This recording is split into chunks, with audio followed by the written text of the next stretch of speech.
Hello, and welcome to another edition of Gunpla Breakdown, my Gunpla review series. Today, the real grade Force Impulse Gundam, the 33rd regular release from Bandai, is ready for the spotlight. Before we get into the review, here's a little info about this mobile suit. This variant, piloted by Shin Asuka, is the product of the Impulse Gundam, a mobile suit part of the second stage series and the Force Silhouette. After being launched by the battleship Minerva, the three modules that make up the Impulse Gundam, the Core Splendor, Leg Flyer, and Chest Flyer, combine, receiving the Force Silhouette afterwards from the Silhouette Flyer. This allows for high mobility and high levels of both ranged and melee attacks, with performance comparable to that of Freedom Gundam. Because of this, the Force Silhouette is standard issue equipment for the Impulse. Now that you know a little more about the suit, time for some info on the kit. In terms of difficulty, I give it a 3 out of 5 as I do most real grade kits, for their many parts, akin to a master grade, and small stature. Average price from sellers of this kit seemed to be around $35 USD, and at the time of this recording, its availability is pretty good. Remember, in order to get the best look with your Gunpla, panel washing and decal application, although optional, is recommended. With all that said, let's get into the review.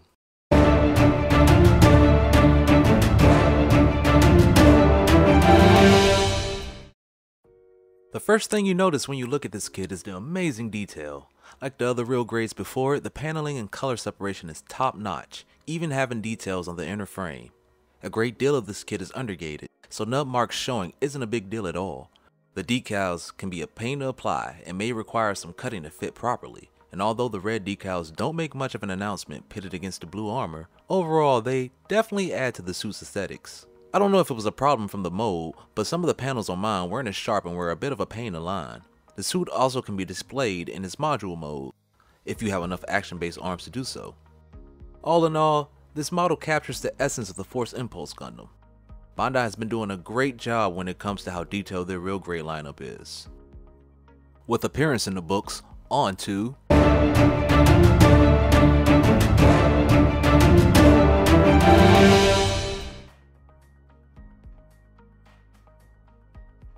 the head is secured on a ball joint and allows for a good range of movement, including a forward and backward motion. The chin rarely, if ever, clips the collar. The triple jointed shoulders can be pulled out at the joints for extended movement, which is used to transform into the Chest Flyer module. Each part of the shoulder armor can move independently as well, although the top part is a little finicky when posing. The upper arms have their very own joint system that attaches to the already flexible shoulders, which allows for even more range of motion. They also rotate at the upper arm and forearm, giving more fluidity when posing the model. The elbows are double jointed,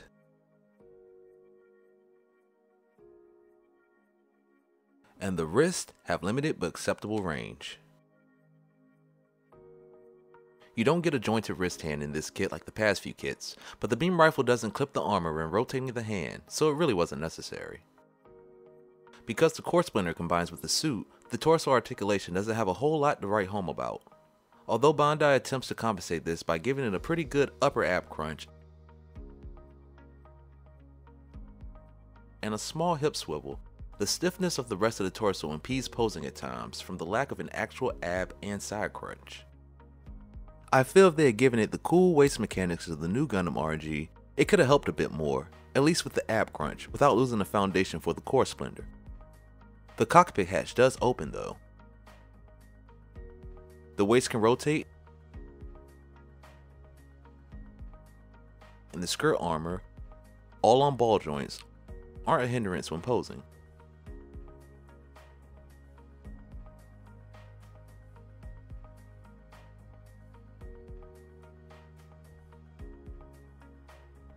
As with the crossbone before it, the hips have a mechanism that expands movement range for legs, as stated in the manual. This means the legs can lift higher, which allows the kit to crouch, as well as an assortment of other dynamic poses.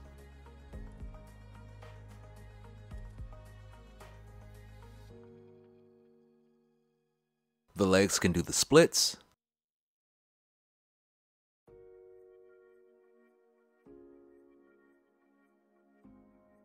and they can also rotate at the thigh.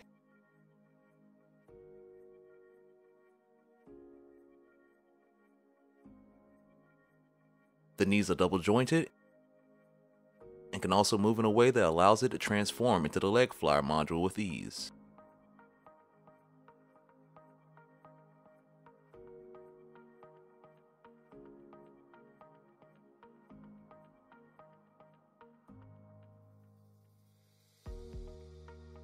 The feet can rotate due to the connection to the leg being a peg.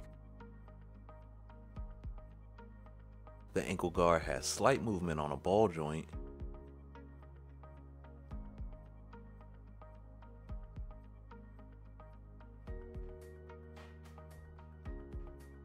and the ankles have a swivel joint as well as a hinge joint, with the instep of the foot having its own separate range of motion due to its own hinge. The wings and beam saber holders on the Force silhouette all involve ball joints.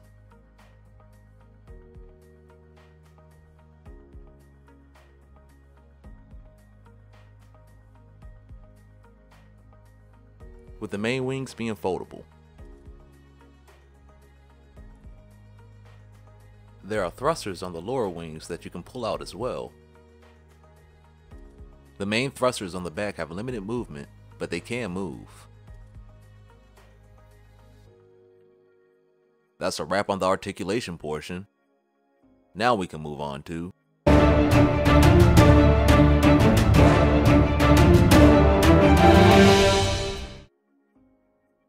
the accessories that come with this kit are what you expect for the Force Impulse. If you were expecting an anti-ship sword like its master grade brethren, you'll be in a world of disappointment. Those are reserved for the P Bandai Sword Impulse only. What you do get is a high energy beam rifle, which can be mounted onto the back of the waist when not in use,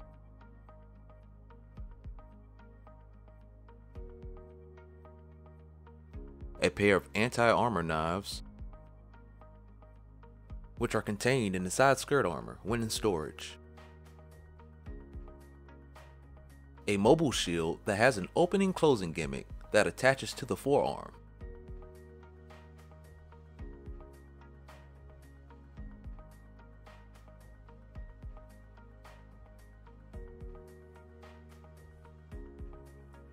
the Force silhouette and the silhouette flyer,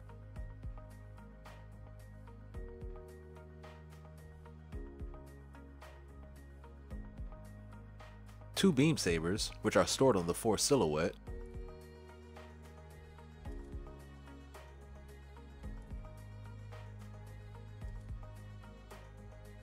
and the transformable Core Splendor.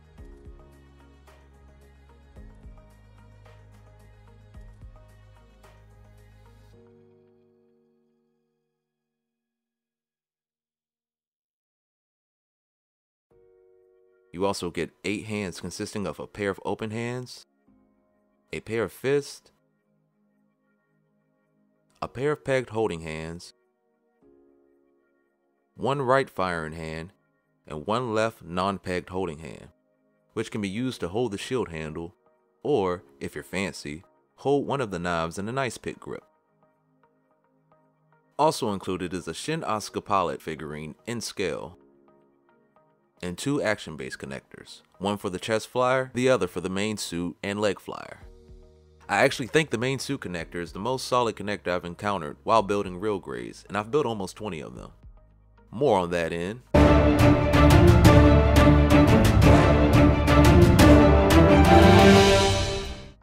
as stated in the prior section, this action-based connector is really good. Most of the past connectors that have come with real grade kits either disconnect if the kit is at a certain angle or barely stay secure at all. This one fits rather snugly into the hips, and with the suit being as lightweight, Even with the Force silhouette attached, the connector can hold the kit securely in your chosen display pose without fear of it falling off the action base. I know that's a lot of talk for an action-based connector, but when it works this well, I had to say something. There are no polycaps in this kit, which means all the joints are strong. Also, shout out to that upper ab crunch for being able to hold the position with the Force silhouette on. The core splinter itself transforms easily.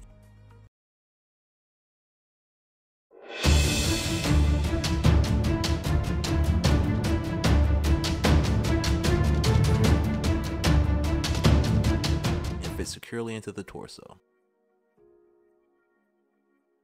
While on the subject of transformations, changing the suit into the individual modules is also simple.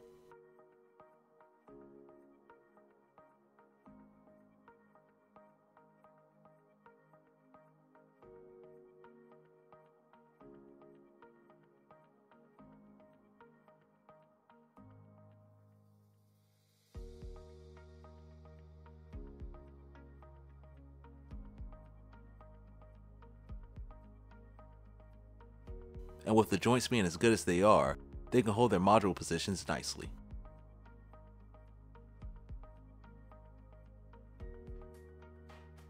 It survives the shake test, and the only pieces to fall off are the top of the shoulder armor if you move it too high, as seen in an articulation video, but not when doing any other movement. The shield never comes off the arm, and the beam rifle stays on the hip. The connection between the Impulse and Force silhouette also works surprisingly well, and it can stand without the assistance of an action base if you choose. Overall, the engineering of this kit was well done and top quality. I do have a little complaint, and it's in the form of the way the forearm parts attach together. The connection doesn't feel as solid as I would have wished for, and can separate easily with little force. Thankfully, the included accessories don't give the arms the load needed for that to happen. You can always thicken the peg to alleviate this, but be careful. We're heading into the final stretch.